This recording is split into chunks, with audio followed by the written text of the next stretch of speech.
Okay, quick video for myself, Harvey Goldman. No cuts, no edits, no filters, and no hair. So for today's video, the real cost of retirement in the UK. So let's get into it. I suppose you think you know what it costs to retire in Britain.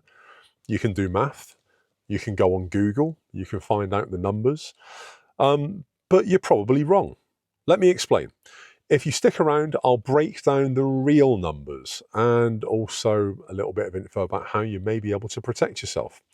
So the price tag for a basic, comfortable retirement is climbing fast. Most people, and I mean most people, aren't anywhere near prepared, and I'm in that as well. And the system isn't going to help. If you're waiting for the government to step in, forget about it. You've got to look after yourself on this one. So you'll finish this video knowing exactly how much you need, why most pensions actually fail, why they fall short, and the brutal reality of retirement and the cost that nobody is talking about. So let's have a look at the real numbers. So the real numbers are £12,000 a year, which is the bare minimum retirement.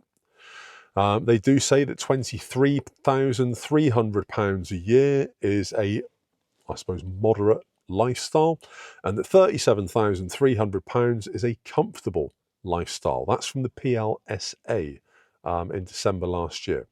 Now, most pensions are going to fall way short. The average pension pot for a 65-year-old in the UK is a bit less than £70,000. So do the math. Living longer, but obviously not working longer. Life expectancy in the UK, average, is 81 years, but working until 67, 68 years old is the new norm. So that obviously leaves a shortfall. Renting into retirement is going to hurt most people. Rising rents are eating pensions, and there's no getting out of it, especially for those without property. And obviously, if you need care or you've got medical bills, that property is probably all that's going to pay for them if it's serious. Health and social care costs are massive. Public services are stretched. Many retirees simply fund their own care, or their families fund their care. And it's endemic of the times that retirees have to do that. If you look traditionally, if you look at countries like Spain, like Greece, like Italy in Europe, or you look at countries like Thailand, like Cambodia, Vietnam in Southeast Asia, there are generations of family, 3, 4, even 5 generations living in the same house. They're not doing this because they're stupid. They're not really doing it because they're poor. They're doing it because it makes sense. The younger generations are meant to care for the older family. It's the way it always was. There seems to have been a bit of a cultural disconnect in the UK the last 100 or so years where that's changed.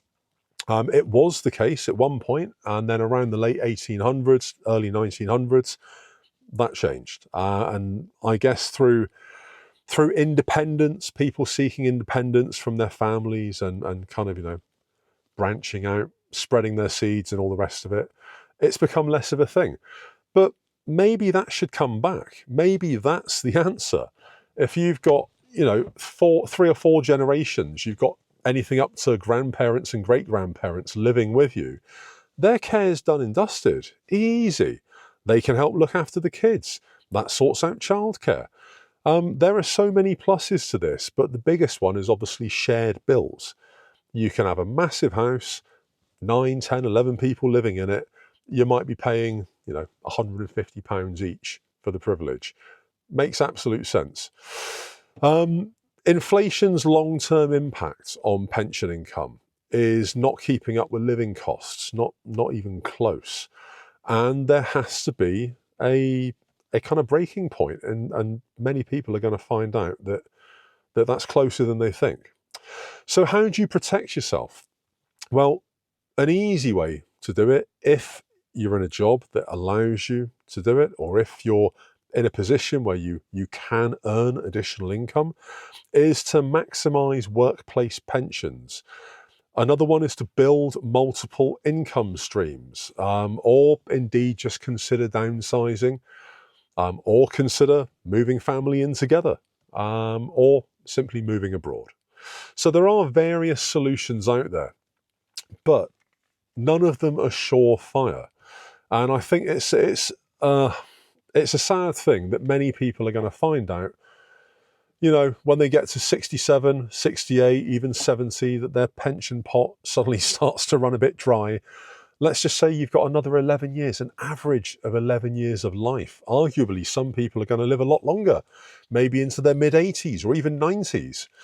That could leave you absolutely destitute for what may be the saddest and most unhealthy final 15 years of your life.